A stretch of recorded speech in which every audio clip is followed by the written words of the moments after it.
जय जगन्नाथ जय माँ शारला। रांडीपुओ अनंता गल्प को नहीं अनेक वाद विवाद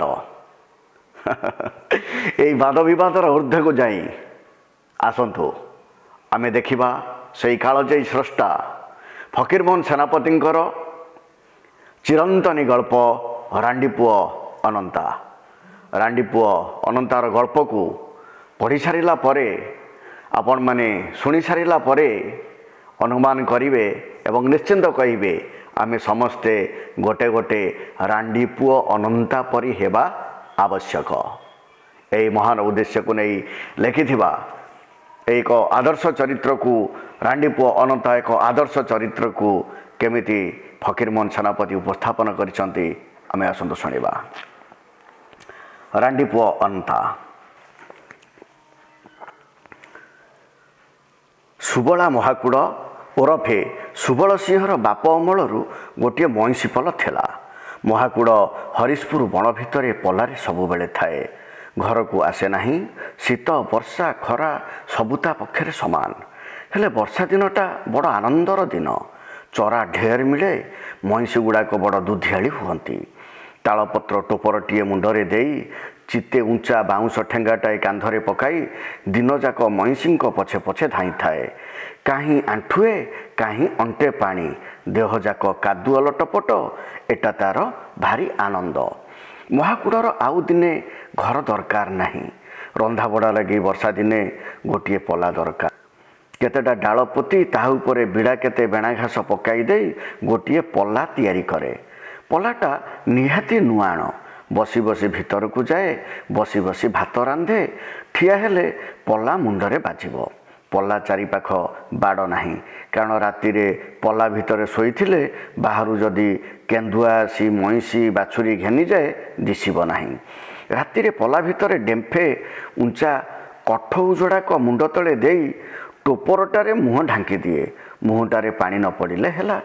ता चारिपाखे मईसी पिला गुड़ी को गोड़े दौड़ी लगाई खटाई पकाए। वर्षा हेले मईसी पिलार मैला और मूत धोई आसी पला भितर लहड़ी खेलु थाए। महाकूड़ तारी उपरे चेंग माछ परी लटपट हेउथाए। मईसी गुड़ाक बसा चारिपाखे बण आड़क मुह कर शोई थांती। राति 3 पहर सरिकी मईसी गुड़ाक उठी बण को चरी जाती। तेतेबेलू महाकूड़ जाग्रत थाए। ठेंगाटी ता पाखरे पड़ी थाए कारण तेतिकी बेले नेकड़िया आसी बाछुरीटा घेनी पलाई पारे। बण भितर मईसी गोटाए नाकसी टाका देले बाघ आसीची बोली महाकूड़ जानीपारे। अरे रे रे कुहाटटा मारी देले जेते बड़ बाघ हो छाड़ी पड़ाती। बाघ गुड़ाक महाकूड़ डाक बारी पारती। बणरे जेमिति कुकुड़ा गुड़ाक कुकु करिवे मईसी पल बसा को नेउटी आसती। तेतिकी बेले महाकूड़ दुहाड़ी मईसी गुड़ा को छंदी दुही पकाए। दिन घड़िकी सरिके महाकूड़ाणी देवकी कांडिया कुंडा मिशा सेरे चाउल गोटाए पोड़ पिठा 5 सेरे अकांडिया बरगड़ा चाउल आ धुआं पत्र बिड़े धरी गोठरे हाजर। महाकूड़र तेतिकी मात्र दैनिक खाद्य। खाई दे सेरे निरुता मईसी दूध पी दिए। दिन 2 पहर सरिकी 2.5 सेरे चाउल टिके फुटाफुटी कर दियंती। बणरू जदि किछि कांकड़ डंक मटका फुट गुड़ी मिली थाए ताकू से चाउल रे पकाई दे थांती। तरकारी पाई सोचना न थाए। बखतरे 2 सेरे चाउल 2 सेरे निरुता मईसी दूध मूल खाद्य। बोइला मईसी मणे नुआ चना खिया घुसुरी मणे धाई। माने मईसी मणे नुहा चना खिया घुसुरी मणे धाई। महाकूड़ाणी चाउल पिठा तेतिक देई घरर दुख सुख गाँर हालचाल बंधु बाधव खबरा खबर कही नीति दूध कलसीटी मुंडरे मुंडे घर को बाहुड़ी आसे। ग्रीष्म काल महाकूड़ को किछि महाकूड़ को किछि हरबरे पड़वा हुए। बणरे नाही पानी एणे मईसी गुड़ाक 2 पहर जाए जल जंतु परी कादुओ पानी रे डुबिबे। नाकटी खाली दिशुए कौन करिवे। बणरू बाहरी पाटकूल आसी पड़ती। सेठारे पानी आउ चरार अभाव थाए नहीं। महाकूड़े बड़ गोटाए तालपत्र छता पाटकूल पोती देई ताहारी भितर रोषेईवास करती और राति कठौ जोड़ाक मुंडरे देई तेल गुणी पोक परी मोड़ी माड़ी शुअंती। शोइबा पाखरे 2-3 गादी मईसी गोबर घसी धूआं जलु थाए। ତେବେ ସୁଦ୍ଧା ପାଟକୂଳରେ କାଳିଆ କାଳିଆ ଡେଙ୍ଗୁ ଗୋଡ଼ିଆ ବଡ଼ ବଡ଼ଟା ମାନେ ଏତେ ମଶା ଯେ ସମ୍ଭଳା ପଡ଼େ ନାହିଁ। ମହାକୁଡ଼ କ'ଣ କରିଥାନ୍ତି କି ପାଟ ଭିତରୁ ହାଣ୍ଡିଏ ପଙ୍କ ଆଣି ଗୋଡ଼ ଆଙ୍ଗୁଠି ଠାରୁ ଅଣ୍ଟା ଯାଏ ଲେପିଦେଇ ଯା ଗିହାଳୁ ଭାଇଏ ମଶା କହି ଶୋଇପଡ଼େ। ପିଠି ହାତ ପୋଡ଼ି ଉଠିଲେ ଚାପଡ଼ା ଚାପଡ଼ାକେ 2-3 ପୁଞ୍ଜା ମଶା ଦଳି ହୋଇଯାଏ। ଟିକିଏ ନିଦ ଭାଙ୍ଗିଗଲେ ଆଲୋ ମାଳତୀ, ଆଲୋ ଶୁକ୍ରୀ, ଆଲୋ କାଳି କୁହାଟି ଦିଅନ୍ତି। ମଇଁଷି ଗୁଡ଼ାକ ମାକୁଡ଼ କଥା ବୁଝନ୍ତି। ଦୂରରେ ଥିଲେ ପାଖକୁ ଆସନ୍ତି। ଓଲିଆ ମଇଁଷି ବେକରେ କାଠ ଘଣ୍ଟି ବନ୍ଧା ଥାଏ। ଫାସ ବନ୍ଧା ଡାଳୁଅ ବିଲରେ ପଡ଼ିଲେ ଧାଇଁ ଯାଇ ବାଡ଼େଇ ଆଣନ୍ତି। ବର୍ଷେ କ'ଣ ହେଲା କି ଅଚାନକ କାହୁଁ ଠାକୁରାଣୀ ଆସି ପଲରେ ପଶିଗଲା। ଦିନ 8ଟା ଭିତରେ 2.5 ବୋଡ଼ିଆ ପଲଟା ଏକାବେଳକେ ପଟା ରୁଟ୍। ମହାକୁଡ଼ଙ୍କର ତ ଅଣ୍ଟା ବସିଗଲାଣି, ଗାଲରେ ହାତ ଦେଇ ବସିଥାନ୍ତି। ମହାକୁଡ଼ାଣୀ ଆସି କହିଲେ, କିରେ ମହାକୁଡ଼, ତୁ ଏମିତି ବସି ଭାବୁଛୁ କ୍ୟାଁ? ଅଣ୍ଟା ବସିଗଲାଣି। ଓହୋ, ଏ ଲାଗେ ଗୋଟେ ଭାବନା, ଯାହା ହବାର ହେଲା। ଆରେ ମୋ ଭାଇ ଗୋଠରୁ ବୃନ୍ଦାବାରିକ ଗୋଠରୁ ଦୁଧ କାଟ ଆଣି ଲଗାଇଦେବି ବାବରେ। ଆରେ ମୋ ଭାଇ ଗୋଠରୁ ବୃନ୍ଦାବାରିକ ଗୋଠରୁ ଦୁଧ କାଟ ଆଣି ଲଗାଇଦେବି ବେପାର। ବର୍ଷା 2ଟା ଭିତରେ ଯେ ପଲକୁ ସେ ପଲ ଗୋଟି ଗୋଟି ଗଣିନେ। ମହାକୁଡ଼ କ'ଣ କଲେ କି ଠାକୁରାଣୀ ଦାଢ଼ ବାହୁଡ଼ା ପିଲା ପିଚିକା ଯେ 2-4 ଖଣ୍ଡ ଲାଙ୍ଗୁଡ଼ ଥିଲା ବିକି ବାକି ପକାଇ ଜମିଦାରର 4 ପଲର ସେଟ୍ ହେଲେ। ଏଡ଼େ ବଡ଼ ଚାକିରି ହେବାରୁ ମହାକୁଡ଼ାଣୀ ତ ବଡ଼ ଖୁସି। ଗାଁରେ ତାକୁ କେହି ସେଠାଣୀ ନ କହିଲେ ଭାରି କଳି କରେ। ମାଇକିନିଆ ହେଉ ମିଣିପେ ହେଉ ବାଡ଼େଇବାକୁ ଧାଏ। ଶୀତ ଦିନିଆ ପୁଲିସ ସାହେବ ମକ୍ରାମପୁର ଫାଣ୍ଡି ତଦାରଖ କରିବାକୁ ଯାଇଥିଲେ। ଫାଣ୍ଡି ପାଖ ତୋଟାରେ ଡେରା ପଡ଼ିଥାଏ। ଡେରା ପାଖକୁ ଅଧକ୍ରୋଶ ଦୂରରେ ପାଟ, ସରାଳି, କାଜ, ମାଣିକଜୋଡ଼, ଜଳ ଫିମ୍ପି, ପାଣିହଂସ, ଚକୁଆ, ଦା ବେକିଆ, ବଗ ଚଢ଼େଇ ଭର୍ତ୍ତି। ସାହେବଙ୍କ ନଜର ଯେମିତି ପଡ଼ିଗଲା, ବନ୍ଧୁକ କାନ୍ଧରେ ପକାଇ ଶିକାରକୁ ବାହାରିଲେ। ପଛରେ 4 ଜଣ କନେଷ୍ଟବଳ, 8-10 ଜଣ ଚୌକିଦାର ମୁଣ୍ଡରେ ଲାଲ କଳା ହଳଦିଆ ଛିଣ୍ଡା ପାଗ ଖଣ୍ଡେ ଖଣ୍ଡେ ଗୁଡ଼ାଇ ଚିତେ ଚିତେ ବାଉଁଶ ଢେଙ୍କ କାନ୍ଧରେ ପକାଇ ଧାଇଁଛନ୍ତି। ସାହେବ ପାଟକୂଳରେ ପହଞ୍ଚି ଯେମିତି ବନ୍ଧୁକଟା ଦୁମ୍ କରି ଆୱାଜ କଲେ, ହଜାର ହଜାର ଚଢ଼େଇ ତ କେଁ କଟର କରି ଆକାଶରେ ଉଡ଼ି ଚକ୍ର ଦେଇ ଘୂରିଲେ। ବୋଧହୁଏ ସେମାନେ ତଳକୁ ଅନାଇ ବିଚାର କରୁଥିବେ, କାଳେ ଦେଖା ନାହିଁ ଶୁଣା ନାହିଁ, ଆଜି ଏଟା କ'ଣ? ଏଟା ତ ଧଳା ମଣିଷ ପରି ଦିଶୁଛି, ଏଟା କ'ଣ? ସେମାନେ ଆପଣା ଆପଣା ଭିତରେ ଯେଉଁ କଥାବାର୍ତ୍ତା ହେଉଥିଲେ ସେଇଟାକୁ କହୁଛୁ କେଁ କଟର। ଯୋଡ଼ାଏ କାଜ ଦେହରେ ଛିଟା ବାଜି ଡେଣା ଓ ଗୋଡ଼ ଭାଙ୍ଗିଗଲା। ହେଲେ କ'ଣ ହେଲା ନା, ନ ପଡ଼ି ଖଣ୍ଡିଗୁଡ଼ା ଦେଇ ଯାଇ ପାଟ ମଝିରେ ପଡ଼ିଲା। ଯାଉଛି କିଏ? ସାହେବ ତ ସମସ୍ତଙ୍କ ମୁହଁକୁ ଅନାଉଛନ୍ତି। ଜଣାଅଛି ପାଟ ମଝିଟା ତାଳେ ଗହୀର, ମଣିଷ କିଆ କୁମ୍ଭୀର ଯୋଡ଼ାଇ ଥିବାର ବି ଶୁଣାଅଛି। କନେଷ୍ଟବଳମାନଙ୍କର ତ ଡ୍ରେସ୍ ଭିଜିଯିବ। ଚୌକିଆ ଗୁଡ଼ାକ ତ ଗାଉଁଲିଆ, ପହଁରି ଜାଣନ୍ତି ନାହିଁ। ଅସଲ କଥା, କାହାରି ମନକୁ ଭରସା ଖଟୁନାହିଁ ଯେ ଯିବ। ସାହେବ ନୋହିଲେ ଜରିମାନା କରିବ, ନୁହେଁ ଚାକିରି ଛଡ଼ାଇ ଦେବ। ଜାଣିଶୁଣି ଗୋମୁହାଁ କୁମ୍ଭୀର ମୁହଁକୁ କି ଯିବା? ସେତିକି ବେଳେ କ'ଣ ହେଲା କି ଆମ୍ଭମାନଙ୍କ ସେଠି ପଲ ତନଖି କରିବାକୁ ଯାଇ ସେଠି ପାରିଧି ଦେଖୁଥିଲେ।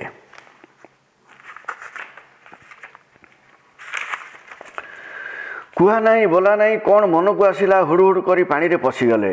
ଦଣ୍ଡକ ଭିତରେ କାଜ 2ଟାକୁ ଆଣି ସାଇବ ଆଗରେ ଥୋଇଦେଲେ। ସାଇବ ତ ମହା ଖୁସି। ଗୋଡ଼ରୁ ମୁଣ୍ଡ ଯାଇ 3 ଥର ଅନାଇଲେ। ପଞ୍ଚହତା ମର୍ଦ୍ଦ, ବାହୁ ଯୋଡ଼ାକ ଗୋଲ ଗୋଲ, ମୋଟା ମୋଟା 2 ହାତର ରେଖା ପାଇବ ନାହିଁ। ମୁଠୁଣିଏ ଚଉଡ଼ା ଛାତି, ଚକା ମୁହଁ, ଚଉଡ଼ା ନାକ, ଜଙ୍ଘଗୁଡ଼ାକ ସଳଖ ମୋଟା ଶାଳଗଜା ପରି। ସାଇବ ଭାରି ଖୁସି ହେଇ ପଚାରିଲେ, ତୁମ କୋନ୍ ହେଇ? ମଣିମା, ମୁଁ ଜମିଦାର ପଲର ସୁବଳ ସେଠ। ସାହେବ, ତୁମ କନେଷ୍ଟବଳ ନୌକରୀ କରେଗା? ସେଠିଏ ଟିକିଏ ଗୁମ୍ ମାରି ରହିଲେ। ଦଣ୍ଡକବାଦ କହିଲେ, ମୁଁ ଘର ଆଡ଼େ ନ ବୁଝି କହିପାରୁନାହିଁ। ସାହେବ ବୁଝିପାରିଲେ ନାହିଁ। ଜମାଦାର ମୁହଁକୁ ଚାହିଁଲେ। ଜମାଦାର ଇଂରାଜୀ ପଢ଼ୁଆ ବୋଲି ଚୌକିଦାରମାନଙ୍କୁ ଜଣା। ଆମ୍ଭେମାନେ ଜାଣୁ ସେ ଫାଷ୍ଟ ବୁକ୍ ଖଣ୍ଡକ ବିଲକୁଲ ପଢ଼ିଥିଲେ, ଆଉ କାଗଜରେ ଇଂରେଜୀରେ ଦସ୍ତଖତ କରନ୍ତି। ସେ ମହାକୁଡ଼ କଥା ଇଂରେଜୀରେ ସାହେବଙ୍କୁ ବୁଝାଇ ଦେଲେ। ସାର୍, ଦିସ୍ ଗୁଆଲା Mahakur said he ask his wife if he tell he will constable. ସାହେବ ମନ ମଧ୍ୟରେ ଟିକେ ହସିଲେ। ଅସଲ କଥାଟା ବୁଝିବାକୁ 2 ମିନିଟ୍ ଡେରି ହେଲା। ପକେଟରୁ ନୋଟବୁକ୍ ବାହାର କରି ଲେଖିଲେ, Subal Singh is the fit to be a constable. He seems to be a clever man. He is stout and strong and knows how to show respect to the fair sex. हुक्म देले, तुम काल फजर डरक पास हाजर हो। ସୁବଳ ସିଂ ସାହେବଙ୍କ ଅର୍ଦ୍ଦଳି ସାହେବ ତ ଭାରି ଶିକାର ପ୍ରିୟ। ଶିକାର ସରଞ୍ଜାମ ତାହା ଜିମା ଥାଏ। ସୁବଳ ସିଂ ନଥିଲେ ସାହେବ ଶିକାରକୁ ବାହାରି ପାରନ୍ତି ନାହିଁ। ସୁବଳ ଉପରେ ସାହେବଙ୍କ ଅନୁଗ୍ରହ ଦେଖି ଭଲ ଭଲ ଲୋକମାନେ ତାହାର ଅନୁସରଣ କରିଥାନ୍ତି। ସେଥିରେ ତାହାର ଦରମା ମାସିକ 9 ଟଙ୍କା ଛଡ଼ା ଉପୁରି 2-4 ପଇସା ବେଶ ରୋଜଗାର ହୁଏ। ହେଲେ ସବୁ ଦେବକୀ ହିସାବ କରିନିଏ। କେବେ କାଳେ ସିଂହର ଟଙ୍କେ ମସେ ବେଜାଏ ଖର୍ଚ୍ଚ ଧରା ପଡ଼ିଲେ ଦେବକୀ ଖପା ହୋଇ ଗାଳି ଦିଏ। କାଠ ଖିଆ, ତୁ ତ ଟଙ୍କା ଏଇ ରକମ ଉଡ଼େଇବୁ, ପର ଘର ଗୋଲାମୀ କରୁଛୁ କିଆଁ? ଆଉ ଗୋଟିଏ କଥା, ମାକୁଡ଼ୁ ସିଂ ହେଲାରୁ ଦେବକୀ ନାମ ହେଲା ସିଂଘାଣୀ। ସେ ଆପେ ଗାଁ ଯାକ ଏହି ନାମ କହି ଆସିଲା। ସିଂହଙ୍କର 2-3 ବରଷ ଚାକିରି ବାଦେ ଥରେ ପୁଲିସ ସାହେବ ମେଜେଷ୍ଟର ସାହେବ ମିଶି ଡୋମପଡ଼ା ବଣକୁ ଶିକାର କରି ଯାଇଥିଲେ। ମେଜେଷ୍ଟର ସାହେବ ଗୋଟିଏ କେନ୍ଦୁଆକୁ ଯେମିତି ଗୁଳି କରିଛନ୍ତି, ହେଲା ଅଣ୍ଟା ଗୁଳି। କେନ୍ଦୁଆଟା ଗୋଟିଏ ଝୁମ୍ପୁଡ଼ି ଲଟା ଭିତରେ ପଶି ଗର୍ଜନ କରୁଥାଏ। ସାହେବ ସଙ୍ଗରେ ଶକଡ଼ା ବେଠିଆ, ଯୋଡ଼ାଏ ହାତୀ। ଘାଉଲା କେନ୍ଦୁଆ ପାଖକୁ ଯାଉଛି କି? ଘାଉଲା ବାଘ ଧଇଲା ଯମ ଏକା କଥା। ପୁଲିସ ସାହେବ ସୁବଳ ସିଂହ ମୁହଁକୁ ଚାହିଁଲେ। ସିଏ ଉଁ କି ଚୁଁ ନ କରି ପଶିଲେ ବଣରେ। ସିଏ ସେଇ ମଇଁଷି ମୁଣା ଠେଙ୍ଗା ଆଜି ଯାଏଁ ଛାଡ଼ି ନାହାନ୍ତି। ବାଘ ମୁଣ୍ଡରେ 4 ପାର କଷି ଦେଇ ଲାଞ୍ଜ ଧରି ଭିଡ଼ି ଭିଡ଼ି ଆଣି ମେଜେଷ୍ଟର ସାହେବଙ୍କ ଆଗରେ ଥୋଇଦେଲେ। ସାଙ୍ଗେ ସାଙ୍ଗେ ନଗଦ 20 ଟଙ୍କା ବକ୍ସିସ୍ ଆଉ 15 ଟଙ୍କା ଦରମା ଜମାଦାରୀ। ଏତେ ହେଲା। ହଁ, ହେଲେ ସିଂହକୁ କାଳ ସହିଲା ନାହିଁ। କାର୍ତ୍ତିକ ମାସିଆ ଛୁଟି ନେଇ ଘରକୁ ଆସିଛନ୍ତି। କାହୁଁ ଗୋଟାଏ କାଳ ଜ୍ୱର ଆସି ମାଡ଼ି ବସିଲା। ଜ୍ୱର ସାଙ୍ଗେ ସାଙ୍ଗେ ସନ୍ନିପାତ। ଦିନ 3ଟାରେ ଶେଷ। ଏଣେ ସିଂଘାଣୀର ଦେହରେ ଯେମିତିକା ବଳ, ମନରେ ବି ସେହିପରି ସାହସ। ଘୋର ବିପଦରେ ପଡ଼ି ହଟିବାର ନୁହନ୍ତି। ସ୍ୱାମୀର ଶୁଦ୍ଧିକାର୍ଯ୍ୟ ସାରି ଆପଣା ବେଉସାରେ ଲାଗିଗଲେ। ସିଂହେ ସିଂଘାଣୀ ରୂପରେ ଗୁଣରେ ସମାନ। ବିଧାତା ଯେମନ୍ତେ ଗୋଟିଏ ଚକରେ 2 ଜଣକୁ ଗଢ଼ିଛନ୍ତି, ତେବେ ସିଂଘାଣୀ ଉଚ୍ଚାରେ ଅଧଚଉକେ ବେଶୀ ହେବେ। ନାହି ତଳକୁ ଲୁଙ୍ଗା ପିନ୍ଧିଥିଲେ ପେଟଟି 6 ନୌତିଆ ଧାନ ଉଷୁଆଁ କଳାହାଣ୍ଡି ପରି ବାହାରି ପଡ଼ିଥାଏ। ସିଂହାଣୀ ଅଳଙ୍କାରକୁ ବୋଧହୁଏ ବଡ଼ ଭଲ ପାଆନ୍ତି। ପ୍ରଥମେ ବିଧବା ଦିନ ଦେହରୁ ସବୁ ଅଳଙ୍କାର କାଢ଼ି ପକାଇଥିଲେ। ଶୁଦ୍ଧ ବାସି ଦିନ ଫେର ହାତଗଣ୍ଠିଠାରୁ କହୁଣି ଯାଏ 10 ବିଶାର ପିତ୍ତଳ ବାହିବଳା 2 ହାତରେ ଲଗାଇଦେଲେ। ନାକରେ ତୋଳାଏ ଓଜନର ସୁନାଗୁଣା ଚେପ୍ଟା ବିଶାଳ ନାକକୁ କାମୁଡ଼ି ଧରିଥାଏ। ବେକରେ 10 ଗଣ୍ଡା ଗୋଡ଼ଲଗା ଟଙ୍କାମାଳ ନାହିଯାଏ ଲମ୍ବି ପଡ଼ିଥାଏ। 2 ହାତରେ 2 ପୁଞ୍ଜା ଗେଣ୍ଡା ପରି ଛାପ ମୁଦି। ସିଂଘାଣୀଙ୍କ ସାହସ ଉଣା ନୁହେଁ। ଗାଁ ମୁଣ୍ଡ ନିଛାଟିଆରେ ଘର। ଛୁଆଟାକୁ ଧରି ଏକୁଟିଆ ପଡ଼ିଥାଏ। ସିଂଘାଣୀ ହାତରେ ଢେର ଟଙ୍କା, ଏକଥା ଗାଁ ଲୋକେ ଜାଣନ୍ତି। ଚୋରଗୁଡ଼ାକ ସନ୍ଧାନ ପାଇଁ ଦିନେ ଅନ୍ଧାର ରାତିଆ ସେନ୍ଧି କରି 3 ଜଣ ଚୋର ଘର ଭିତରେ ପଶିଲେ। ସିଂଘାଣୀ ଶୋଇଥିଲା। ତାକୁ ଯେମିତି ମାଡ଼ି ବସିଛନ୍ତି, ସେ ତ ହାଉଡ଼ି ଖାଇ ହାତ ଯୋଡ଼ାକ ଛିଞ୍ଚାଡ଼ି ଦେଲା। ଚୋରଗୁଡ଼ାକ 4 ହାତ ଦୂରରେ ପଡ଼ିଗଲେ। ଯୋଡ଼ାଏ ଚୋର ତ ପଳାଇଲେ। ଗୋଟାକୁ ମାଡ଼ି ବସିଲା। ଗାଈ ପଘାରେ ଘର ମଝି ଖମ୍ବରେ ଭିଡ଼ି ବାନ୍ଧିଦେଲା। ସକାଳକୁ ଗାଁ ଲୋକେ ଦେଖି ଧାଇଁଲେ, ଏ ଚୋରଟା କିଏ ମ? ମଲା। ଏ ତ ଗାଁ ଚୌକିଆ ବାଉରୀ ଝପଟ ସିଂହ। ସମସ୍ତେ ପରାମର୍ଶ କଲେ ଚୋରକୁ ଚଲାଣ ଦେବେ। ସିଂଘାଣୀ କହିଲା, ଆଚ୍ଛା, ମୁଁ ଚଲାଣ ଦେବି? 2 ଗାଲରେ କଷି ଲଗାଇଲା 2 ଚାପୁଡ଼ା। ୱାଉ ଫୋଡ଼ା ପରି ଗାଲ ଫୁଲିଗଲା। ଚୌକିଆ ପୁଅ 15 ଦିନ ଘରୁ ବାହାରି ନାହିଁ।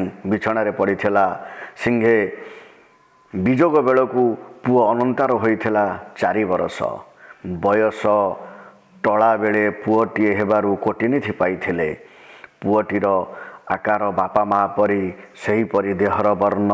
ସିଂଘାଣୀ ସଞ୍ଜ ବେଳେ କାମ ପାଇଟି ସାରି ପୁଅଟିକୁ ଘଡ଼ିଏ କୋଡ଼ରେ ବସାଇ ଗେଲ କରନ୍ତି। ଗେଲ କଲାବେଳେ ଗୀତ ଗାଉଥାନ୍ତି। ହାତୀ ଝୁଲୁଥାଏ ଲସର ପସର କିଆ କନ୍ଦା ଖାଇବାକୁ। ଅନନ୍ତ ଝୁଲୁଛି ଲସର ପସର ମା ଦୁଧ ଖାଇବାକୁ। ଆକାଶେ ବୁଲୁଛି ଚନ୍ଦ୍ର ଉଦିଆରେ ସାଙ୍ଗରେ ବହୁତ ତରା। ଅନନ୍ତ ଝୁଲୁଛି ମା କୋଳେ ବସି ଦୁଧ ସେ ଖାଇବ ପରା। ଅନନ୍ତ ଝୁଲୁଛି ମା କୋଳେ ବସି ଦୁଧ ସେ ଖାଇବ ପରା। ବାପ ତ ଯାଇଛି ମଇଁଷି ଗୋଠକୁ ମା ତ ଦୁହିଁବ ଗାଈ। ରାଜାଙ୍କ ଦୁଆରେ ପାଟ ହାତୀ ବନ୍ଧା ଅନନ୍ତୁ ଚଢ଼ିବ ଯାଇ। ରୋଜି ଏହିପରି ଗେଲ କରି ପୁଅକୁ ସେ ଝୁଲାଉଥାନ୍ତି। ହାତୁଣୀ କୋଳରେ ହାତୀ ପିଲା ପରି ପିଲାଟି ଝୁଲିଲେ ବଡ଼ ମାନେ। ରୋଜି ବଡ଼ି ସକାଳୁ ଉଠି ପୁଅକୁ ତେଲ ହଳଦୀ ଟିକିଏ ମାଖିଦେଇ କାଠ ପାନିଆରେ ମୁଣ୍ଡ କୁଣ୍ଡାଇ ମୁଣ୍ଡରେ ଗୋଟିଏ ସାନ ଜଟ ବାନ୍ଧିଦିଏ। ଘଡ଼ିଏ ଯାଏ ପୁଅ ମୁହଁକୁ ଚାହେଁ। ତା ବାଦେ ଆପେ ଜିଭ କାମୁଡ଼ି ପକାଇ କୁହେ, ମା ଡାହାଣୀ, ସୁନ୍ଦର ପିଅଟିକୁ ମୁଁ ଚାହିଁଛି। ତାହା ବାଦେ ତୁଳସୀ ମୂଳରୁ ଟିକିଏ ମାଟି ଆଣି ମୁଣ୍ଡରେ ଚିତା କରିଦିଏ। ଜଟ ଉପରେ ଟିକିଏ ଗୋବର ଲଗାଇ ଦିଏ। ତାହା ବାଦେ ପୁଅ ଉପରକୁ ଟିକିଏ ଛେପ ପକାଇ ଦିଏ। ଗାଁରେ କେତେ ରକମ ମାଇକିନିଆ ଅଛନ୍ତି। କାହା ନଜର କେମିତି ପୁଅକୁ ହାୟରା କରିଦେବେ, ଏହି ଲାଗି ପୁଅ ବେକରେ ଖଣ୍ଡିଏ ଘୁଷୁରୀ ଥୋମଣି, ଗୋଟାଏ ତମ୍ବା ଡେଉଁରିଆ ଭିତରେ ମହାଦେବ ବେଲପତ୍ରୀ, 2 କଡ଼ା କାଣି କଉଡ଼ି, 4ଟା ରୂପା ଡେଉଁରିଆ, ମୂଳ ମୁଠିକା ହାର କରି ପୁଅ ବେକରେ ଲଗାଇ ଦେଇଛି। 12 ଲୋକର ନଜର କଟିଯିବ ବୋଲି ଆପଣା ଗୋଡ଼ରୁ ଟିକିଏ ଧୂଳି ନେଇ ପୁଅ ମୁଣ୍ଡରେ ଲଗାଇ ଦିଏ। ରାତିରେ ସେରେ ଚାଉଳରେ ଗୋଟିଏ ପୋଡ଼ ପିଠା କରି ରଖିଥାଏ। ସେଠି ପୁଅ ହାତରେ ଦେଇ ଦହି ମୁହାଁ ବସେ। ତା ବାଦେ ପସରା ଉପରେ 2-3ଟା କଳସାରେ ଚହ୍ମା ପୂରାଇ ଗାଁକୁ ଦହି ବିକିଯାଏ। ମୁଣ୍ଡ ଉପର ପସରାରେ 2-3 କଳସା ଦହି। ତାକୁ ନ ଧରି 2 ଭାଉ ଝୁଲାଇ ଗୋହିରୀ ଦାଣ୍ଡରେ ଚାଲିଯିବା ବେଳେ ଲୋକମାନେ ଚାହିଁ ରହନ୍ତି। କୁହନ୍ତି, ନନ୍ଦିଘୋଷ ରଥ। ସିଂହାଣୀର ଢେର ଗୁଡ଼ିଏ ନାମ। 1 ଦେବକୀ ଗୌଡ଼ୁଣୀ, 2 ମହାକୁଡ଼ଣୀ, 3 ତାଡ଼କା ଅସୁରୀ, 4 ନନ୍ଦିଘୋଷ ରଥ। ହେଲେ ସିଂହାଣୀର ଅଜଣାରେ ଲୋକମାନେ ଏହିସବୁ ନାମ ଦେଇଛନ୍ତି। ସିଂହାଣୀ ବୋଲି ଡାକିଲେ ସେ ବଡ଼ ଖୁସି ହୋଇଯାଏ। ଗାଁରେ କେତେ ଗୁଡ଼ିଏ ଥଟିଆଲା ମଣିଷ ତୁଚ୍ଛାଟାରେ ଏ ସିଂହାଣୀ ଦହି ଦେଇଯା ବୋଲି ଡାକନ୍ତି। ଦହି କିଣିବା ବେଳେ ତାକୁ 2-4 ଥର ସିଂହାଣୀ ସିଂହାଣୀ କହିଲେ ସେ ବଡ଼ ଖୁସି ହୋଇ 2-4 ସଢ଼େଇ ଦହି ଲାଭ ବୋଲି ଢାଳି ଦିଏ। ସୁବଳ ସିଂହ ବିଯୋଗ ବେଳେ ଅନନ୍ତର 4 ବର୍ଷ ପୁରି ଯାଇଥିଲା। ଦିନ କିଛି କାହାରି ଲାଗି ବସି ରହେ ନାହିଁ। ଅନନ୍ତର ଚାହୁଁ ଚାହୁଁ ହେଲାଣି 10 ବର୍ଷ। ହେଲେ କ'ଣ ହେଲା? ଲୋକେ ତାକୁ 20 ବର୍ଷ ଭେଣ୍ଡିଆ ବୋଲି ଠଉରେଇବେ। ରୋଜି ସିଂହାଣୀ ଦହି ବିକି ଆସି ମୋଟା ବରଗଡ଼ା ଚାଉଳ 5 ସେରେ ଚୁଲିରେ ବସାଇ ଦିଏ। ସୁବଳ ସିଂହର ଯେଉଁ ଫରମାସି ପିତ୍ତଳ ବାସନଟା ଥିଲା, ସେଥିରେ 3 ସେରେ ଅନ୍ଦାଜ ଦରଫୁଟା ପେଜୁଆ ଅନ୍ନ ସେ ପିତ୍ତଳରେ ଢାଳି ପୁଅ ପାଖରେ ପରସି ଦିଏ। ଅନନ୍ତର ତରକାରୀ ପତ୍ର ଲୋଡ଼ା ନାହିଁ। ହେଲେ ମା ମନ କେତେକ ମାନେ। ଚୋପା ମିଶା ବିରି ଡାଲି କଂସାଏ, ନୋହିଲେ ଶାଗ ମାମଡ଼ି ସିଝାସିଝି କରି ପୁଅ ପାଖରେ କଂସାଏ ବସାଇ ଦିଏ। ଅନନ୍ତା ଭାତ ଖାଇସାରି ଡାଲି ତେତକ ପିଇ ଦିଏ। ସିଂହାଣୀ ପୁଅ ଲାଗି ଗୋଟିଏ ଗାଈ ବାନ୍ଧିଛି। ଦିନକୁ 4 ସେର ଦୁଧ ଦିଏ। ଅନନ୍ତା ଭାତ ଖାଇସାରି ସେ କଞ୍ଚା ଦୁଧ ତକ ପିଇ ଦିଏ। ଏବେ ସିଂହାଣୀ କିଛି ପୁଅ ଲାଗି ହରବରରେ ପଡ଼ିଲେଣି। ଅସହୁଣୀ ଲୋକଗୁଡ଼ା ଅନନ୍ତାକୁ ଦେଖିପାରନ୍ତି ନାହିଁ। କିଏ କହିଲା ମୋ ବାଡ଼ିରୁ କାକୁଡ଼ି ଖାଇଗଲା, କିଏ କହିଲା ମକା ଭାଙ୍ଗି ନେଲା। ଆମ୍ବ କଇଁଆ କୋଳି ଗଛରେ ଚଢ଼ି ଅନନ୍ତା ଖାଇଗଲା ବୋଲି ଗାଁ ଲୋକମାନେ ରୋଜି ସିଂହାଣୀ ପାଖରେ ଗୁହାରି କଲେ। ସିଂହାଣୀ ମନ ମଧ୍ୟରେ ଗୁହାରିଆମାନଙ୍କ ଉପରେ ରାଗେ, ହେଲେ ପୁଅକୁ କିଛି କୁହେ ନାହିଁ। ଆଜିକାଲି ବି ସଞ୍ଜବେଳେ ଘଡ଼ିଏ ବସି ପୁଅକୁ ଗେଲ କରେ। ଶେଷରେ ସିଂହାଣୀ ବଡ଼ ଦିଗଦାର ହୋଇ ଗାଁରୁ ଆସୁଛି। ବାଟରେ ଦେଖିଲା ବଉଳ ଗଛ ମୂଳରେ ପିଣ୍ଡିଟି ଉପରେ ବୈଷ୍ଣବ ମହାନ୍ତି ଅବଧାନେ ବେତ ଘେନି ଗାଁ ପିଲାମାନଙ୍କୁ ପାଠ ପଢ଼ାଉଛନ୍ତି। ମନରେ କଲା, ଏହି ଚାଟଶାଳୀରେ ଅନ୍ତୁକୁ ବସାଇ ଦେଲେ ପାଠ ବି ହେବ, ଆଉ ଗାଁ ବି ବୁଲି ପାରିବ ନାହିଁ। ତହିଁଆର ଦିନ ଅବଧାନ ପାଖରେ ଛାଡ଼ି ଦେଇ କହିଲା, ଅବଧାନେ ଅନ୍ତୁକୁ ଟିକିଏ ଭଲ କରି ପାଠ ପଢ଼ାଅ। ଅନ୍ତୁ ଭଲ ପିଲାଟେ ପରି ଚାଟଶାଳୀରେ ବସିଗଲା। ସେ ପୃଥିବୀରେ ଏକଲା ମା'କୁ ଡରେ, ଆଉ ମା' କଥା ମାନେ। ଅବଧାନେ ଭୂଇଁରେ ଅ ଆ ଲେଖିଦେଲେ, ତା ଉପରେ ଖଡ଼ି ମଡ଼ାଇବାକୁ କହିଦେଲେ। ତଳେ ହାତ ଚାଲିଛି, ହେଲେ ଉପରେ ବଉଳ ଗଛରେ କେଉଁଠି କୋଳି ଅଛି, କେଉଁଠି ପାଚିଛି ଅନେଇ ଦେଖୁଥାଏ। ନଜର ପଡ଼ିଲେ ମାଙ୍କଡ଼ ପରି ହୁବ୍ କିରି ଚଢ଼ିଯାଇ କୋଳି ଆଣି ପାଟିରେ ପକାଇ ଲେଖିବାକୁ ବସିଯାଏ। ତା'ର ଗଛ ଚଢ଼ାରେ ଭାରି ଅଭ୍ୟାସ। ତା ତେନ୍ତୁଳି ଗଛକୁ ମାଙ୍କଡ଼ ଆସିଲେ ଉପରକୁ ଉଠିଯାଇ ମାଙ୍କଡ଼ ଲାଙ୍ଗୁଡ଼ ଧରି ତଳେ କଚାଡ଼ି ମାରି ପକାଏ। ଗଛ ଚଢ଼ାରେ ମାଙ୍କଡ଼ ତା ସାଙ୍ଗରେ ପାରିବେ ନାହିଁ। ଏଣେ କେତେଟା ଦିନ ଭିତରେ ଅବଧାନ ଅଥୟ ହୋଇଗଲେଣି। ତା ଡରରେ ଚାଟଶାଳୀରୁ ଆଉ ଟିକିଏ ଗୋଡ଼ କାଢ଼ି ପାରୁନାହାନ୍ତି। ଟିକିଏ ଅବଧାନେ ପଛ କଲେ ଚାଟଶାଳୀରେ ଭାରି ଗୋଟାଏ ଚହଳ ପଡ଼ିଯାଏ। କେ ପିଲାକୁ ପେଲି ଦେଲା, କାହାକୁ ଧକ୍କା ମାରେ, କାହା ଗୋଡ଼ ଧରି ଟାଣିଲା, କାହାକୁ କଚାଡ଼ି ଦେଲା, ଏହିପରି ଲାଗେ। ଆଉ ପିଲେ ତାହାକୁ ବାଡ଼େଇଲେ ତା'ର ଭାରି ଆନନ୍ଦ। ସେ କାହାରିକୁ ବାଡ଼ାଏ ନାହିଁ, ହେଲେ ତାକୁ ଡରରେ ବାଡ଼ଉଛି କିଏ? ଅବଧାନେ ପହିଲେ ପହିଲେ ସିଂହାଣୀର ଡର। ଆଉ ସେ ଦହି ବିକି ସାରି ବାହୁଡ଼ା ବେଳେ ଅବଧାନଙ୍କ କଂସାରେ ଯେ 4 ସଢ଼େଇ ଚହ୍ଲା ଢାଳି ଦେଇଯାଏ, ତେତିକି ଲୋଭରେ ଅନନ୍ତାକୁ କିଛି କହୁଥିଲେ ନାହିଁ। ମଣିଷ ଡର ଓ ଲୋଭରେ ଢେର ଢେର କାର୍ଯ୍ୟରୁ ନିବୃତ୍ତ ହୁଏ। ଆଉ ସମ୍ଭାଳି ପାରିଲେ ନାହିଁ। ଧରିଲେ ବେତ, ପହିଲେ 2 ପାହାର, 4 ପାହାର, 6 ପାହାର ପଟାପଟ କରି ପିଟିଲେ। ହେଲେ ଅନ୍ତା ସେଠିକି ଅନାଇବାକୁ ନାହିଁ। ଅବଧାନେ ପିଟିଲା ବେଳେ ବଉଳ କୋଳିକୁ ଅନାଇ ଥାଏ। କେବେ କେବେ ମାଡ଼ ଜାଗାଟା ଆଉଁସି ଦିଏ। ଆଉ ଚାଟ ଟୋକାଏ କହନ୍ତି, ମହାଦେବର ବେଲପତ୍ରୀ ଉଣା, ଅନନ୍ତର ମାଡ଼ର ଉଣା ନାହିଁ। ଚାଟଶାଳୀରେ ଏତେ ଯେ ମାଡ଼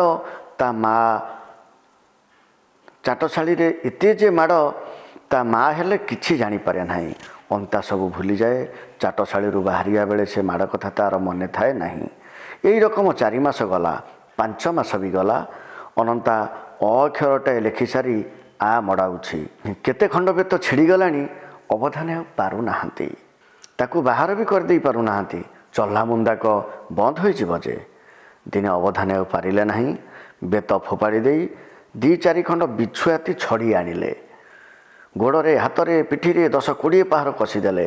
ସେଇଦିନ ଅନନ୍ତକୁ ଟିକେ ବାଧିଲା, ହେଲେ ଆଖିରୁ ପାଣି ପଡ଼ିନାହିଁ। ଚାଟ ଟୋକାଙ୍କ ଆଗରେ କହିଲା, ଶଳା ମାହାନ୍ତିକୁ ମୁଁ ଦେଖିବି। ତହିଁଆର ଦିନ କ'ଣ ହେଲା କି ଅନ୍ତା ଏକ ଧ୍ୟାନରେ ବସି ଅକ୍ଷର ମଡ଼ାଉଛି। କାହାକୁ ଅନେଇବାକୁ ନାହିଁ। ଭାରି ଭଲ ପିଲାଟିଏ। ଅବଧାନେ ଟେରେଇ ଟେରେଇ 2-4 ଥର ତାକୁ ଅନେଇଲାଣି। ଭାରି ଖୁସି ମନରେ କଲେ ଏଡ଼େ ସୁନ୍ଦର ଉପାୟ ଥିଲା। ହାୟ ହାୟ, ଆଗରୁ କ୍ୟାଁ ନ କଲି। ଦିନ ପହରକ ସମୟରେ ଅବଧାନକୁ ପଦାଆଡ଼େ ତଲବ ହେଲା। ଡାକିଦେଲେ, ଆରେ ନିଆଁ ଆଣରେ, ଧୂଆଁପତ୍ର ଆଣରେ, ନୋଟା ଆଣରେ। ପୁଞ୍ଜାଇକି 6ଟା ଚାଟ ଟୋକା ଧାଇଁ ଯାଇ ସବୁ ଠିକ୍ କରିଦେଲେ। ଅବଧାନଙ୍କର ଗୋଡ଼ ଘଷା, ପାଲଟା ଲୁଗାକଚା, ଶଙ୍କୁଡ଼ି ଧୂଆଁ, ବିଲକୁଲ କାମ ପିଲାମାନେ କରନ୍ତି। ଯିଏଡ଼େ ବଡ଼ ଲୋକର ପୁଅ ହେଉ ପଛକେ ଅବଧାନ ଗୋଡ଼ ଘଷିବ। ଗୁରୁଙ୍କ ଗୋଡ଼ ଘଷିଲେ ପାଠ ଆସେ। ଅବଧାନ ପିକାଟିଏ ଭଲ କରି ମୋଡ଼ିଲେ। ନିଆଁ ଖୁଣ୍ଟାରେ ପିକାଟିଏ ଲଗାଇ ଦେଇ 2 କଳ ଭିଡ଼ିଲେ। ଫୁ କରି ଧୂଆଁ ଛାଡ଼ି ଦେଇ କହିଲେ, କିବେ ମୁକୁନ୍ଦା, ଧୂଆଁ ଲାଗୁନାହିଁ ଯେ? ମୁକୁନ୍ଦା କହିଲା, ମୁଁ କ'ଣ କରିବି ଅବଧାନେ, ବାବା ତ କାଲି ହାଟରୁ ଏଇ ଧୂଆଁ ଆଣିଛନ୍ତି। ଅବଧାନେ କହିଲେ, ବେ ବିନ୍ଦିଆ, ତୋ ବାପ କଟକରୁ ଯେ ବାଲେଶ୍ୱରୀ ଧୂଆଁପତ୍ର ଆଣିଥିଲା, ତାକୁ ଆଉ ଆଣିଲୁ ନାହିଁ ତ? ବିନୋଦ କହିଲା, ମୁଁ କ'ଣ କରିବି ଅବଧାନେ, ମା ତାକୁ ବିଡ଼ା ବାନ୍ଧି ଶିକା ଉପରେ ରଖିଦେଇଛି, ମୋ ହାତ ପାଇଲା ନାହିଁ। ଅବଧାନେ, ଆଚ୍ଛା ତୁ ଗୋଟେ କାମ କରିବୁ, ତୋ ମା ଯେତେବେଳେ ଗାଧୋଇ ଯାଇଥିବ କି ତୁ ଗୋଟେ ବଡ଼ ପାଛିଆ ଉଗାଡ଼ି ପକାଇବୁ, ତା ଉପରେ ଚଢ଼ି ଶିକାରୁ ଧୂଆଁପତ୍ରକୁ କାଢ଼ିବୁ। ସେଥିରୁ 2-4 ଖଣ୍ଡ କାଢ଼ି ନେଇ ବିଡ଼ା ବାନ୍ଧି ଶିକାରେ ଥୋଇଦେବୁ। ଖବରଦାର ବେଶୀ ଗୁଡ଼ାଏ ଆଣିବୁ ନାହିଁ। କାଲି ସକାଳେ ଯଦି ନ ଆଣିବୁ ଅନେଇଥା ବେତକୁ। ଅବଧାନେ ଫେର ଥରେ ଅନାଇଲେ। ଅନ୍ତୁ ଧୀରେ ବସି ଖୁବ୍ ମନ ଦେଇ ଅକ୍ଷର ବୁଲାଉଛି। ଅବଧାନଙ୍କର ଭାରି ଦୟା ହେଲା।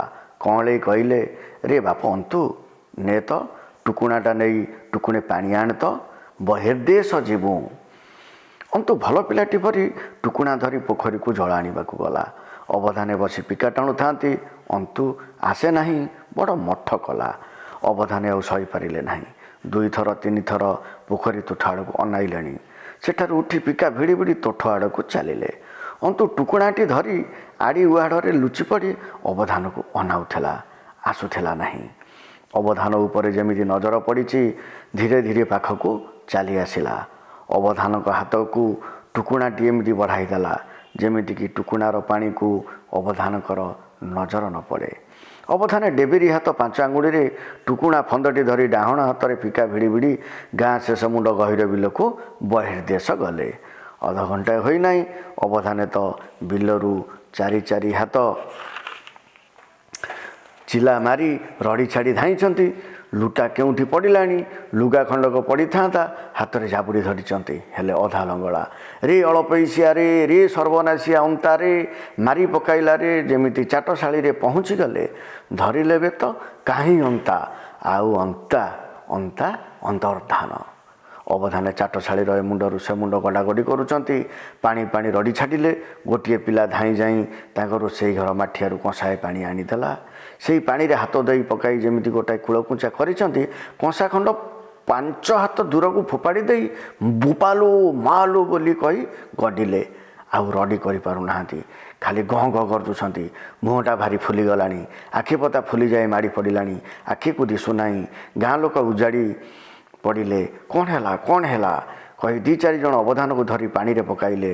ସଞ୍ଜବେଳ ସରିକି ଅବଧାନକୁ ବଡ଼ ଶୀତ ଲାଗିଲା। ପାଣିରୁ ଛାଙ୍କି ଆଣି ପାଏ ଖସା ତେଲ ଅବଧାନଙ୍କ ଦେହଯାକ ଘଷିଲେ। ତେତେବେଳେ ଅବଧାନଙ୍କ ପାଟିରୁ କଥା ବାହାରିଲା, ହେଲେ ମୁହଁଟା ଆଟିକା ପରି ଫୁଲି ଯାଇଛି। ଭଲ କରି କଥା କହିପାରୁନାହାନ୍ତି। ଅବଧାନେ ଜଣାଇଲେ, ଭାରି ଭୋକ, ଆଉ ତ କିଛି ଖାଇପାରିବେ ନାହିଁ। ଗାଁ ଲୋକେ ଅଧସରଟାଏ ଗରମ ଦୁଧ ଆଣିଦେଲେ। ଢୋକେ ଢୋକେ କରି ତେତେକ ପିଇ ଦେଇ ଅବଧାନେ ଟିକିଏ ସାଷ୍ଟାମ ହୋଇ ବସିଲେ। ଥଣ୍ଡା ପଡ଼ିଗଲା। ଖସା ତେଲରେ ବାଇଡ଼ଙ୍କ ବିଷରେ ଅବଧାନେ ଟିକିଏ ସାଷ୍ଟାମ ହେଲେଣି। ଗାଁର ସବୁ ଲୋକେ ଜମା ହୋଇଥିଲେ। ପୁରୁଣା 5 ଜଣ ଲୋକ ତନଖି କରିବାକୁ ବସିଗଲେ। କଥା କ'ଣ? କିଆଁ ଅବଧାନେ ଏପରି ହେଲେ? ପ୍ରତ୍ୟକ୍ଷ ଏବଂ ପାର୍ଶ୍ୱବର୍ତ୍ତୀ ପ୍ରମାଣ ଏବଂ ଅବଧାନଙ୍କର ପୂର୍ବ ବ୍ୟବହାର ଆଲୋଚନା କରିବାରେ ସାଫ ଜଣାଗଲା ଏଟା ରାଣ୍ଡି ପୁଅ ଅନ୍ତାର କାମ। ସାଫ ପ୍ରକାଶ ପାଇଲା କି ଅବଧାନେ ଯେ ବିଛୁଆତି ଛଡ଼ିରେ ପିଟିଥିଲେ ତା ମନରେ ଥିଲା ରାଗ। ଆଜି ସକାଳେ ଯେମିତି ଅବଧାନେ ଟୁକୁଣାଏ ପାଣି ଆଣିବାକୁ କହିଲେ ସେ ପୋଖରୀରୁ ଟୁକୁଣା ଘେନି ଯାଇ ଅଧ ଟୁକୁଣେ ଅଠାଳିଆ କାଦ ଭର୍ତ୍ତି କଲା। ଲୋକେ ଦେଖିଛନ୍ତି ପୋଖରୀ ଆଡ଼ି ବଣ ଉପରେ ଯେ ବାଇଡ଼ଙ୍କ ଲତା ମାଡ଼ିଛି ସେଥିରେ 2 ପୁଞ୍ଜା ଫଳ ଆଣି ଖପର କାତି ଖଣ୍ଡକରେ ଆଂଶୁ ସବୁ ଚାଞ୍ଚିଛି। ଟୁକୁଣାରେ ଅଧେ ଆଂଶୁ ମିଶାଇ ଦେଇ ଆଉ ଗୁଡ଼ାଏ ପତ୍ର ଖଣ୍ଡରେ ପୋଟଳା କରି ଅଣ୍ଟିରେ ଖସିଥିଲା। ଅବଧାନେ ଯେମିତି ପଦା ଆଡ଼େ ଯାଇଛନ୍ତି ତାଙ୍କ ରନ୍ଧା ଘରେ ଯେଉଁ ପାଣି କୁମ୍ଭେ ଥିଲା ସେଥିରେ ମିଶାଇ ଦେଇ ପଳାଇ ଯାଇଛି। ଅବଧାନଙ୍କ ମନରେ ତ ଥିଲା ରାଗ। ବେତ ଧରି ଉଠି ପଡ଼ିଲେ। ମୁଁ ଆଜି ରାଣ୍ଡି ପୁଅ ଅନ୍ତାକୁ ଦେଖିବି। ବାହାରିଲା ଅନ୍ତା ଦୁଆରକୁ। ଗାଁ ଲୋକ ସମସ୍ତେ ମନା କରୁଛନ୍ତି। ରାଗ ବେଳେ ମଣିଷର ଥାନ ଜ୍ଞାନ ଥାଏ ନାହିଁ। ଖଣ୍ଡେ ବାଟରୁ ଡାକୁଛନ୍ତି, ଲୋ ଦେବକୀ ଗୌଡ଼ୁଣୀ, ଲୋ ଦେବକୀ ଗୌଡ଼ୁଣୀ, ସେ ରାଣ୍ଡି ପୁଅ ଅନ୍ତା ଅଳପାଇସିଆ କାହିଁ। ସିହାଣୀ ସେତେବେଳକୁ ସବୁ କଥା ଶୁଣିଲେଣି। ପୁଅକୁ ଘର ଭିତରେ ଲୁଚାଇ ଦେଇ ଦାଣ୍ଡ ପିଣ୍ଡାରେ ବସିଥିଲେ। ଅବଧାନ କଥା କାନରେ ଯେମିତି ପଡ଼ିଛି ଘର ଭିତରୁ ବାହାର କଲେ ସେଇ ମଇଁଷି ମୁଣା ଠେଙ୍ଗା। କୁହାଟଟାଏ ମାରିକି ଡାକିଦେଲେ, ଆରେ ଅଳପାଇସିଆ, ମାହାନ୍ତି ଗୋଲାମ, ଡାକୁଣି ଖିଆ ନଈଶୁଆ, ମୋ ଗିରସ୍ତ ଥିଲା ସାଇବ ଘର ଜମାଦାର, ମୁଁ ସିଂହାଣୀ, ମୋତେ କହିବୁ ଦେବକୀ ଗୌଡ଼ୁଣୀ, ମୋ ପୁଅକୁ କହିବୁ ଅଳପାଇସିଆ। କିରେ ତୋତେ କିସ ଲାଗିଲାଣି କି? ରହ ତ ମାହାନ୍ତି ଟୋକାକୁ ଦେଖେ। ସିଆଣୀ ମୁଣ୍ଡରେ ଲୁଗା ନାହିଁ। ଡେମ୍ଫେ ଡେମ୍ଫେ କେତେ କରା କଞ୍ଚା ପାକଲା ବାଳ ଫରଫର ଉଡ଼ୁଛି। କାନ୍ଧରେ ଠେଙ୍ଗା। ସେଇ ବିକଟାଳ ରଡ଼ି ଶୁଣି ଅବଧାନଙ୍କର ତ ପିଢ଼େଇ ପାଣି ହେଲାଣି। ସିଆଣୀର ଦେହବଳ ଅବଧାନକୁ ଭଲ ଜଣା। ଦିନେ କ'ଣ ହେଲା କି ସକାଳ ଓଳିଆ ସିଆଣୀ ଗାଁକୁ ନଈବନ୍ଧ ଉପର ବାଟେ ରହିକି ଯାଉଛି। ତେତିକି ବେଳେ ବିନୋଦ ବିହାରୀ ମନ୍ଦିର ମାରଣା ଷଣ୍ଢଟା ବିନ୍ଧିବାକୁ ତଡ଼ି ଆସିଲା। ସିଆଣୀ ଗୁମ୍ କରି ଛିଡ଼ା ହୋଇଯାଇ ଧଇଲା ଷଣ୍ଢ ସିଂହ। ମୁଣ୍ଡ ଉପରେ ପସରାରେ 3 ମାଠିଆ ଘୋଳ। ତାକୁ ଧରିବାକୁ ନାହିଁ। ଷଣ୍ଢ ସିଂହ ଧରି କଡ଼େଇ କଡ଼େଇ ବନ୍ଧ ଧାରକୁ ଘେନିଗଲା। ଯେମିତି ପେଲି ଦେଇ ସିଂହ ଛାଡ଼ି ଦେଇଛି। ଷଣ୍ଢ ତ ପୁଟୁଳି ପରି ଗଡ଼ି ଗଡ଼ି ଯାଇ ନଈ ଭିତରେ ପଡ଼ିଲା। ସେଇ ଦିନକରୁ ଷଣ୍ଢ ଛୋଟା ମାରଣା ପଣିଆ ବି ଛାଡ଼ିଲାଣି। ଏଟା ଅବଧାନଙ୍କ ଆଖି ଦେଖିବା କଥା। ଭୟରେ ଅବଧାନଙ୍କ ପଳାୟନ। ବାଘୁଣୀ ମୃଗକୁ ଗୋଡ଼ାଇଲେ ସେ ଯେମିତି ପଳାଏ ଅବଧାନେ ସେହିପରି ପଡ଼ି ଉଠି ଧାଇଁଛନ୍ତି। ଆଣ୍ଠୁଗଣ୍ଠି ଛିଡ଼ି ଝରଝର ରକ୍ତ ବହୁଛି। ସିଂହାଣୀ କାନ୍ଧରେ ଠେଙ୍ଗା ଭାଲୁକୁଣି ପରି ଅବଧାନ ପଛରେ ଧପ୍ ଧପ୍ କରି ଧାଇଁଛନ୍ତି। ଧାଇଁବା ବେଳେ ସେଇ ବିଶାଳ ପେଟଟି ଦଲ ଦଲ ଶୁଭୁଛି। ହାତରେ ସେ ପିତଳ ବାଡ଼ି ବଳାଗୁଡ଼ାକ ପାଏ ବାଟ ଯାଏଁ ଝମଝମ ଶୁଭୁଛି। ସିଂହାଣୀର ସେଇ ରଡ଼ିରେ ଗାଁ କମ୍ପି ଯାଉଛି। ଅବଧାନେ ଗାଁ ମଝିରେ କେଉଁଠି ଅନ୍ଧାରରେ ମିଶିଗଲେ। ସିଂହାଣୀ ଡାକିଦେଲା, ଆରେ କାଠଖିଆ ମାହାନ୍ତି ଗୋଲାମ, ମୋ ପୁଅକୁ କୁଆଡ଼େ ଲୁଚାଇଛୁ ଆଣିଦେ। ଜାଣିଥା କାଲି ସକାଳେ ପିତଳ ବାହିରେ ତ ମୁଣ୍ଡ ଚୂନା କରିବି। ହେଲେ ଅବଧାନକୁ ତହିଁଆର ଦିନ ସକାଳ ଠାରୁ କେହି କେବେ ସେ ଗାଁରେ ଆଉ ଦେଖି ନାହାନ୍ତି। ଆହୁରି ବି 5-6 ବର୍ଷ ଗଲାଣି। ଅନ୍ତା ଲାଗି ଗାଁର ଅନେକ ଲୋକ ଅସ୍ଥିର। ତାର ଆଉ କିଛି ଅତ୍ୟାଚାର ନାହିଁ। ଖାଲି କାହାରି ବାଡ଼ିରେ ମକା, କାକୁଡ଼ି, କୋଳି, ଆମ୍ବ, ବେଲ କିଛି ରହିବ ନାହିଁ। ଆଉ ସୁନା ରୂପା ପଡ଼ିଥାଉ ଅନାଇବ ନାହିଁ। ହେଲେ ସେ ଯେପରି ଉତ୍ପାତିଆ ସେହିପରି ବି ଭଲ ଲୋକ। ତାକୁ ରଗେଇଲେ ରକ୍ଷା ନାହିଁ। ସେ ଆଗେ ଦୁଶ୍ମନ ଘରର ଖୁମ୍ବ ଆଉ କପାଟ ଭାଙ୍ଗେ। ମା ମନା କରିଛି କାହାରି ଦେହରେ ହାତ ଦିଏ ନାହିଁ। ଏଣେ ସାକୁଲା ସୁକୁଲି ଟେକାଟେକି କରି ତାକୁ 2 କଥା କୁହ, ତୁମ ଗୁହ କାଢ଼ିବ। କାହାରି ବାଡ଼ି ହଣା ଯାଉଛି ଅନ୍ତା ସେଠି ଦେଖୁଥିଲା। ତାକୁ ଯଦି କହିବ, ବାପ ଅନ୍ତୁ ତୁ ନହେଲେ କାହାରି ଗାଁ ଚଳିବ। ଆଉ କିଛି କଥା ନାହିଁ। ଧଇଲା କୋଡ଼ି 4 ଜଣ ମଣିଷ ଦିନକେ ଯାହା ପାରିବେ ନାହିଁ। ପହରକ ଭିତରେ ଫୁଟେ ଗଇରାରେ ବାଡ଼ିଟାକୁ ତାଡ଼ି ପକାଇବ। ମୂଲିଆ ମିଳୁନାହିଁ। କାହା ଘର ଛପରବନ୍ଦୀ ହୋଇପାରିଲା ନାହିଁ। ଧଇଲା ଅନ୍ତାକୁ ସାକୁଲା ସାକୁରି କରି କହିଲେ, ଦିନେ ଲାଗୁ 2 ଦିନ ଲାଗୁ ସେ ଏକଲା ଗୋଟାଏ ଘର ଛାଇ ପକାଇବ। ରାମା ଭିଣାର ବାପ ମରି ଘରେ ପଡ଼ିଛି। ବାଡ଼ିରେ ମରିଛି ବୋଲି ତାକୁ କେହି ଉଠାଇବାକୁ ଆସିଲା ନାହିଁ। ଅନ୍ତୁ ରାତି 6 ଘଡ଼ି ବେଳେ ଗାଁ ପାଖ ଦେଇ ଯାଉଥିଲା। ତାକୁ ସବୁ କହିଲା। ଆଉ କିଛି କଥା ନାହିଁ। ଏକଲା ହିଂସ ମିଶା କରି ମଡ଼ାକୁ କାନ୍ଧେଇଲା। ଅନ୍ଧାର ରାତି। ସେହି ସମୟରେ ବି ଗାଁରେ ବାଡ଼ି ପଡ଼ିଛି। ଅଧକୋଶେ ଦୂରରେ ମଡ଼ା ମଶାଣିରେ ମଡ଼ାଟାକୁ ଫୋପାଡ଼ି ଦେଇ ନଈରେ ବୁଡ଼ି ପଡ଼ି ବାହାରି ଅଇଲା। अंता बाघ बालु भूत प्रेत साप बेंग क्या डरे ना। अंता लोकंक बाड़ी फलकंद लुटिपाटी खाइब हेले ताकू किछि खाइबाकू जाच रागी घर दुआर भांगिब। बिंदिया चंद जड़े तंती महाजन 8-10 हजार गणिदेवा लोक लुगा कारोबार करे गोटाए बड़ दुकान घर तैयारी करुछि। चारिआडे खुंट पड़ी चौक बुलीगलानी। मझी खंब जोड़ाक 18 हाथी भारी मोटा शाल गहल 10 जन लोक कस्ता कस्ती करी मझी खंब छिड़ा करि पारु नांती। जड़े हसी कहला आमे एते पारुनाहु रांडीपु अंता हेले एकला खंब जोड़ाक उठाई छिड़ा कर दियंता। घटना देख तेतिकी बेले अंता दांडरे जाउथला। बिंदिया तंती डाकीदेला। बिंदिया तंती डाकीदेला अरे अंता ये जोड़ाक खंब उठाई दे तोते 2 टंका खजा खिया देवी आउ जाए कहीं।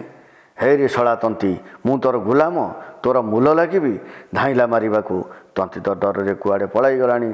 10 जन लोक 20 दिन काम करी जेते खंब पोती छेड़ा कराइथिले सब गुड़ाक घंटाक भितर उपाड़ी पकाइला। हेले जनाशुना लोक अंत ठारू ढेर काम कराई नियंती। रोजी काहारी हेले किछि पाइटी करी देई आसे। बिंदिया तंती गाँवर भल लोक पाखरे अनंता नाम गुहारी करी ओलटा गाड़ी शुणिला।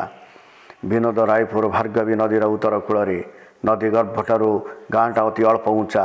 बड़ी पानी गाँ रक्षा निमंते सरकार बाहादुर गोपालपुर कतिरू रामनगर जाए 18 माइल लंबा 20 हाथ ओसार 10 हाथ उंचा गोटाए कूलबंध पकईछंती। से बंध जोगु नई कूलिया ढेर गाँ और बिलबाड़ी रक्षा पाए। विनोद रायपुर गोटे बड़ धनवंत गाँ। गाँ तले कलिंद बिल ढेर।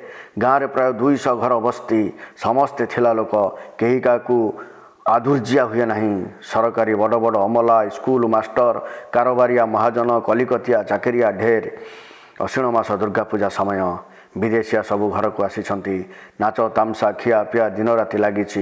गाँटा आनंद रे भासुची। फी वर्ष यही समय गाँ ठारे बड़ जारी हुए। षष्ठी बेल बरण सखालिया उत्तर दिगरू खंडे मेघ देखागला। सूर्य उई मेघरे डुबीगले। मेघटा देखु देखु आकाश जाक घटीगला। सांगे सांगे पवन। बुढ़ा गोविंद पंडे कहिले अरे बाप डाक ऋषि कहिछंती हसी पसे उई न दिसे बाप बोइले पुता निश्चय बरसे। आज जाग्रत थाओ निश्चय वर्षा हेब। पंडांग मुह कथा मुहरे अच्छी। टप टप टप टपर टपर करी पकाइला पानी। जे वर्षुची से वर्षुची। षष्ठी सप्तमी अष्टमी नवमी संज है पानी छाड़ाकू ना। जेठिका मनीष से बसिंट 100 वर्षर बुढ़ा मैंने कहते एपरी वर्षा केबे देखा नथिला। गाँव पा भाग घर कांथ धूप धाप कर पड़गला। दिन राति पानी पवन खाऊंट। दशहरा दिन जमी राति पाई गाँ गला गाँ गला गाँ गला चहल पड़गला। आउ कौन लोके घरे रे पाछिया कुड़े घानी बंध को धाई बड़ सान विचार ना। ब्राह्मण पाण छुआ छुई होती। पाछिया कुड़ी धरी समस्ते बंध उपरे हाजर। नई दक्षिण कूल को अनाइबा बेले गोटाए समुद्र आउ किछि नाही। बड़ी पानी बंध काने काने नई भितर 5 हाथ उच्च गोटाए लहड़ी आसी झलके झलके पानी बंध टपी पड़ुछि। जेउंठी झलके पानी टपी पड़ुछि केही काहाकू कहिबाकू नाही। 100 बोझ माटी पड़ी जाउछि। बंध मूलटा कोरी गोटाए गोटाए पोखरी करी पकेइलाणी। आउ एणे कौन है कि 4 कोस तले रामपुर मुहाण बाटे पानी बुली आसी गाँ मूल को लगिलाणी। गाँ तल गहिर गुड़ाक समुद्र परी जलमय। बंधर पानी न टपिले भी तल पानी आसी गाँ को भसाई नेब। पानीटा जमिति हु हु करी बढ़ुची। गाँ भितर पानी पशिला बोली घरे आउ रंधाबढ़ा कौन हेब। तेरला गुड़ाक घर बाहरी आसी शंख हुड़हुड़ी पकाउछंती। गुड़ाई तेरला कँला छुआ को काखेई रड़ी करुछंती। शंख हुड़हुड़ी हरिबोल कांदोला ने गाँटा उछुड़ी पड़ुची। सूर्य डुबे डुबे गाधुआ तुठ बाटे गाँ को पशिला पानी। देखु देखु 5 हाथ गहिर होईगला। चौड़ाटा भी बेलू बेल बढ़ी जाउछि। पिचकारी मुहरु पानी बाहरिला परी बेगरे पानी गाँ को धाउछि। हरिबोल गला गला आउ किछि कथा नहीं। उछुणी समुद्र रे समस्त को जाकी देव। पानी सुଅ बंद पाई 100 कुश बोझ माटी पड़ुछि मात्र मुठाई भी रहु नहीं। सुଅ भसाई नेउछि। एते जे कांड अंतार हेले काहीं रे चिंता नहीं। सकाळु भिजी भिजी गाँर चारिपिठी बुलुछि। लोक मानक बाड़ी गछ मिशा मका काकुड़ी भासी आसुछि। ताहा सब केवल अंटारे पुराउछि। जेतेबेले गाधुआ तुट कतिरे भारी हुरी पड़िला तेतेबेले हसी हसी कौन होउछि मजा देखापी धाइला देखिला जे गाँ को गोटाए भारी पानी सुଅ धाइंछि शुणिला जे गाँ भासीजीव भल करी अनाई धाइला गाँ भितर को विनोद बिहारी ठाकुर सिंह दुआर कबाटटा 5 हाथ उंचा 4 हाथ चौड़ा ताकू काढ़ी पकई मुंडाई धाइंछि दांड पाखरे पार्वती मार मेलारे गोटाए ढेंकी पड़िछि ताकू जणा ढेंकी काढ़ी काखैला मुहाणरे कपाटटाकू आड़ करी ठिया कर देई ढेंकीटाकू ठेकाई देला आउ पिठी भिड़ी देई कपाटटाकू पेली धइला ताहा बाद पाटी कला पकाओ माटी केवल डाकुची पकाओ माटी कपाट दुई पाखरु स स माटी छुप छुप पड़ुची अंता छाती जाए माटी हेलाणी डाकुची अंता बेक पोती गलाणी सेथिर तार नजर नहीं जेतेबेले उठ कथिरे माटी पड़िला दुई थर डाकिदेला हरि बोल दियो माटी पकाओ हरि बोल दियो माटी पकाओ आउ अंता पाटी सुबिला नहीं माटी सही परी पड़ुची पानी सुअटा बंद हो गला लोक मानकर भरोसा हैला टिके निश्वास पकाइले तेतेबेले खोजिले अंता कहीं आउ अंता ता मुंड